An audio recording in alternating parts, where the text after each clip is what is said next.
بسم اللہ الرحمن الرحیم۔ السلام علیکم۔ جن دنوں حضرت موسیٰ علیہ السلام کوہ طور پر معتکف تھے،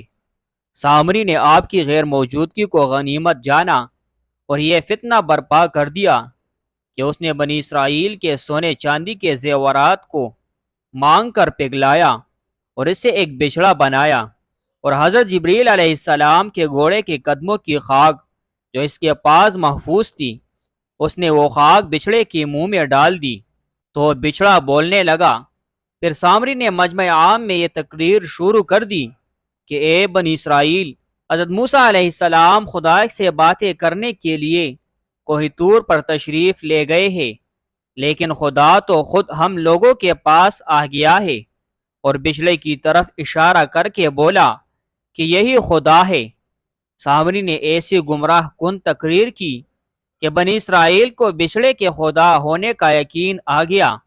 اور وہ بچھڑے کو پوجنے لگے، اور 12,000 آدمیوں کے سوا ساری قوم نے چاندی سونے کے بچھڑے کو بولتا دیکھ کر اس کو خدا مان لیا،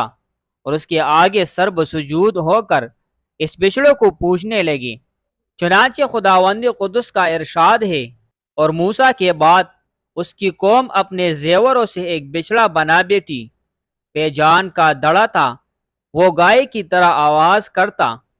جب 40 دنوں کے بعد حضرت موسیٰ علیہ السلام خدا عز و جل سے ہم کلام ہو کر اور تورات شریف ساتھ لے کر بستی میں تشریف لائے اور قوم کو بچھڑا پوجتے ہوئے دیکھا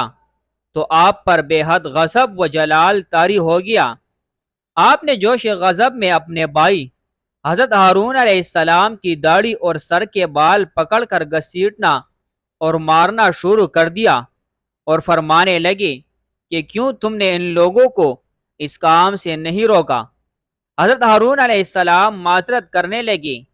جیسا کہ قرآن مجید میں ہے، کہا اے میرے ماں جائے، قوم نے مجھے کمزور سمجھا اور قریب تھا کہ مجھے مار ڈالے، تو مجھ پر دشمنوں کو نہ ہنسا اور مجھے ظالموں میں نہ ملا۔ حضرت ہارون علیہ السلام کی معذرت سن کر حضرت موسیٰ علیہ السلام کا غصہ ٹھنڈا پڑ گیا۔ اس کے بعد آپ نے اپنے بھائی حضرت ہارون علیہ السلام کے لیے رحمت اور مغفرت کی دعا فرمائی۔ پھر آپ نے اس بچھڑے کو توڑ پھوڑ کر اور جلا کر اور اس کو ریزہ ریزہ کر کے دریا میں بہا دیا۔ پھر اللہ تعالیٰ کا یہ حکم نازل ہوا کہ جن لوگوں نے بچھڑے کی پرستش نہیں کی ہے وہ لوگ بچھڑا پوجنے والوں کو قتل کرے۔ چنانچہ سامری سمیت 70,000 بچھڑے کی پوجا کرنے والے قتل ہو گئے۔ اس کے بعد یہ حکم نازل ہوا کہ حضرت موسیٰ علیہ السلام 70 آدمیوں کو منتخب کر کے کوہ طور پر لے جائے،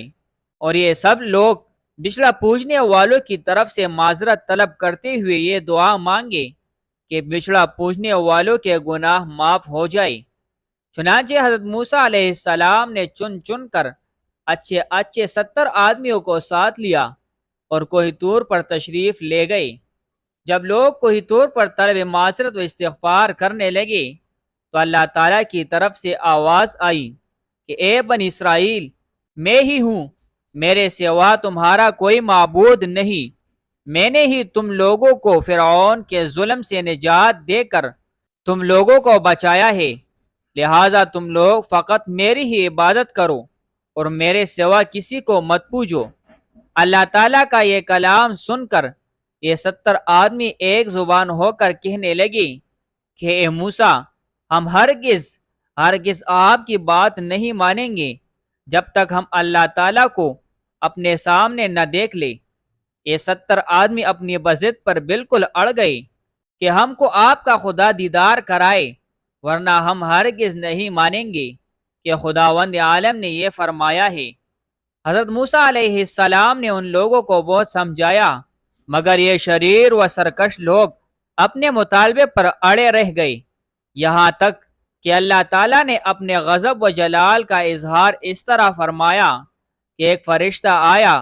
اور اس نے ایک ایسی خوفناک چیخ ماری کہ خوف و ہراس سے لوگوں کے دل پھٹ گئے اور یہ 70 آدمی مر گئے۔ پھر حضرت موسیٰ علیہ السلام نے خداوند عالم سے کچھ گفتگو کی اور ان لوگوں کے لیے زندہ ہو جانے کی دعا مانگی تو یہ لوگ زندہ ہو گئے۔